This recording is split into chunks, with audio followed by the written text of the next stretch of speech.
Javno gradsko saobraćajno preduzeće Novi Sad javlja od 3. jula privremeno se menjaju trase autobuskih linija 12, 60, 61, 62, 63, 64 i 69.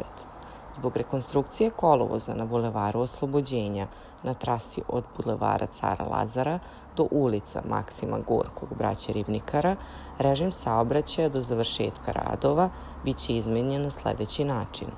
Linija 12, smer sa Telepa, na raskrsnici Bulevara Cara Lazara, Bulevar Oslobođenja, autobusi saobraćaju pravo Bulevarom Cara Lazara, skreću levo u Stražilovsku ulicu, nastavljaju ulicom Žarka Zrenjanina do Izvršnog veća i dalje redovnom trasom.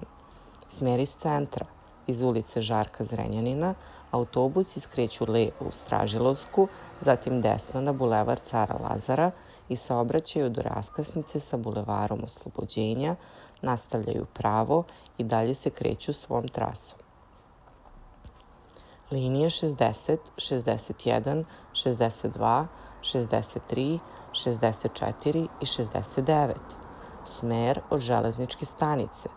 Na raskrsnici Bulevara Oslobođenja i Futoške ulice autobusi skreću levo u Jevrejsku ulicu, zatim desno na Bulevar Mihajla Pupina do raskrsnice sa ulicom Žarka Zrenjanina, produžavaju pravo i nastavljaju svojom redovnom trasom.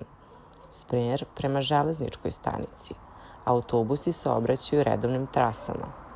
Na izmenjenom delu trase linija 60, 61, 62, 63, 64 i 69 koristit će se stajalište drugih linija.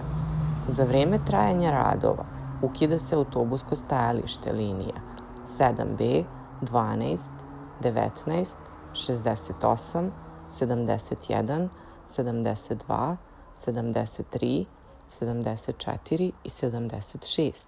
Bulevar Oslobođenja, Bulevar Cara Lazara. Na Bulevaru Oslobođenja ispred tržnog centra Promenada.